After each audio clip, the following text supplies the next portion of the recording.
Are you tired of your instant noodles just not cutting it for you? Is this not enough to satiate the inner foodie, but you don't have time to deal with a broth for 15 hours? I have the solution for you. It's time to pimp your ramen!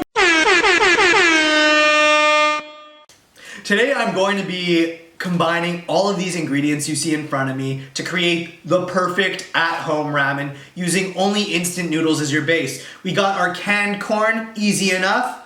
Canned bamboo that we let marinate overnight. Green onion, garlic chips. Green onion and ginger olive oil. Soy eggs, 40-hour sous vide chashu. Seaweed snacks, roasted tomatoes. And my boy over here, sambal olek. I'm gonna give you a quick run through for why each of these ingredients works, and the end product is gonna be really, really fucking delicious. So you can use one, two, or all of these components to really ramp up your instant noodles, whether it be something to spice it up, to add more umami, to give it that nuttiness. Man, garlic chips are my fucking favorite, bud. Basically, each of these components is made to enhance your dish, and if you use all of them, power to you. Either way, it's gonna be better than when it started. Some of these ingredients are made to really enhance the flavor. Some are made to add protein or richness. Some are very much aesthetic. Sure, they're gonna add some textural aspect, but man, corn's not adding any fucking flavor to your bowl, and that's fine. I like that cold crunch, and it makes it look pretty and bright. Even the aesthetics will make your dish Instagram worthy.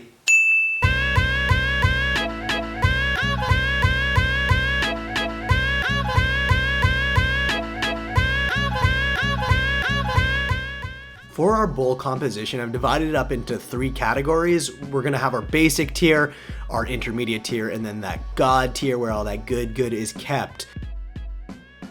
For our basic tier, we're gonna have green onions, which are gonna be able to contribute color as well as a bit of an oniony flavor. Corn, which will be like little sweet explosions in the mouth for color as well. Chili paste, for that heat if you're into it. If not, fucking fine. And then seaweed, because it offers texture as well as a marine-like flavor. Next up, we have our intermediate tier. So we have our menma, which has been marinated for an additional bit of flavor. We have our roasted tomatoes for that umami bomb, our green onion and ginger oil to add a nice warm richness, and our garlic chips to add a bit of nuttiness to the bowl. So for the ginger green onion oil, what I did is I took 2 stalks of green onion and 1 knob of ginger and minced that all together. For those of you who want to make a bigger batch, just do a 2-to-1 ratio, or basically base it off of whatever your taste needs are. And once that was minced really finely, I sprinkled it with some kosher salt, a small pinch of MSG, and poured some real hot olive oil over that. When I say real hot, I mean I brought it right up to the smoke point, and then I just spooned it over that concoction, and you hear the sizzle. You can like watch the salt just disappear, the MSG just melt into everything. And what you're given is this beautiful condiment that you can use on anything. Megan and I have been using it on rice, and we're just eating it by the spoonful. But this is not just for this bowl. You're gonna have a good amount of product with it, and you could use it for anything. All right, so this is how you are going to be making the bamboo or menma. So what you're going to do is you're gonna get a pot, and you're gonna have some dashi stock in there, whether you make it from scratch or use the store-made instant powder. It's up to you. I use the instant powder because it saved on time.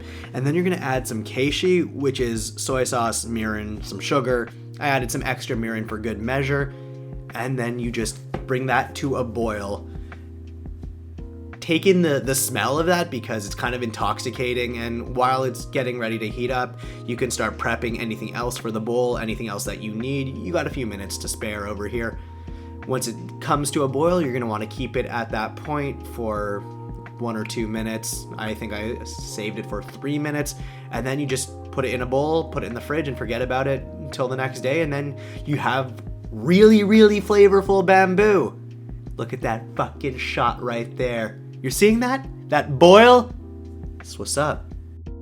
Roasted tomatoes are up next, and I know what you're thinking. You're like, Well, Jesse, roasted tomatoes don't belong in ramen. Well, I'm here to tell you that Ivan Orkin did it, and for good reason.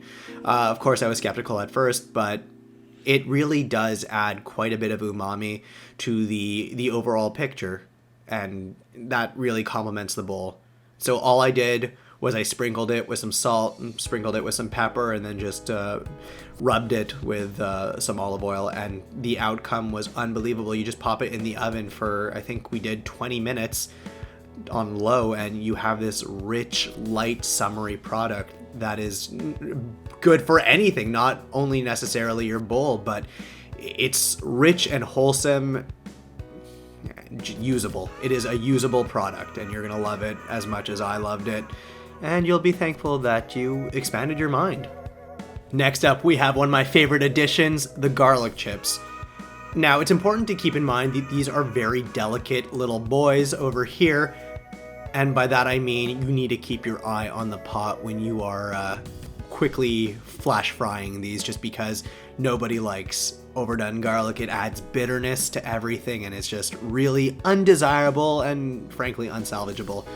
So what you're going to do is you're going to slice your garlic really thin. If you use a mandolin, that's fine. I've been kind of put off by mandolins. I was using one drunk once and chopped off the tip of my finger because I wasn't using a glove like an idiot.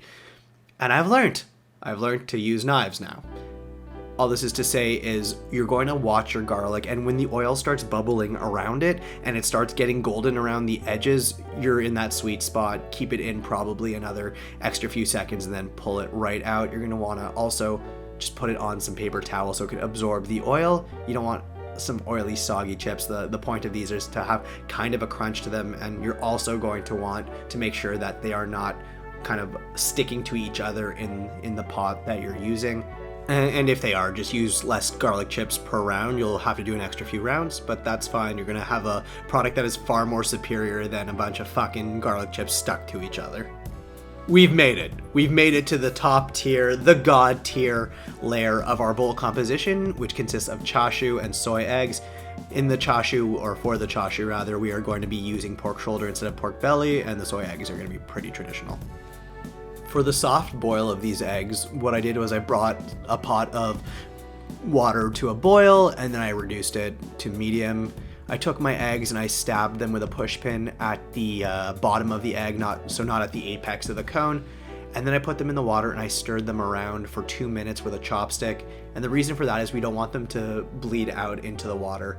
So they sat in that hot water for 6.5 minutes, and then I took them out and put them in an ice bath. The reason for this is you really just don't want your eggs to continue cooking. You want to find that sweet spot. If it's not 6.5 minutes, that's fine. This is just what my personal preference is.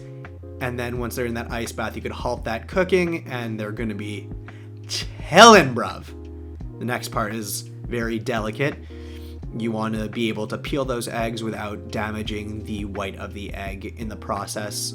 At the time of this video, I had real long nails, which made this very nightmarish for me, but we got through it. And we put them in a marinade of soy, sake, mirin, ginger, green onion. We brought that to a boil just so all the flavors can kind of amalgamate, and we popped the eggs in once it reached room temperature, and they're just gonna chill there for 18 hours. Again, put them in the fridge, forget about them, just like the menma. And then when you see them the next day, they're going to be real purty like. And if they're not fully submerged in the marinade, that's fine. At the halfway point, so about 9 hours in, you're going to want to just kind of rotate the eggs so they all soak in the goodness that you've created. So the final part of our bowl composition is going to be the chashu, which is traditionally made with pork belly. I had pork shoulder, and they use in that now sometimes. That's exactly what I used. It was more accessible for me, and the whole point of this is to just make something that's easily accessible and convenient. So what I did is I followed the Dave Chang recipe, which is the 40-hour sous vide of the chashu, and you guys can find that recipe and all the other recipes in the description box. But what I did was I sous vide'd my pork shoulder in a marinade of soy sauce, of mirin, of sake, of ginger and green onion for 40 hours. Always making sure that the water levels were fine as well, because I did this once in the past and boy did I fuck up. Once I was ready to pull out that pork shoulder, I left it in the fridge for a day just so it kind of solidified.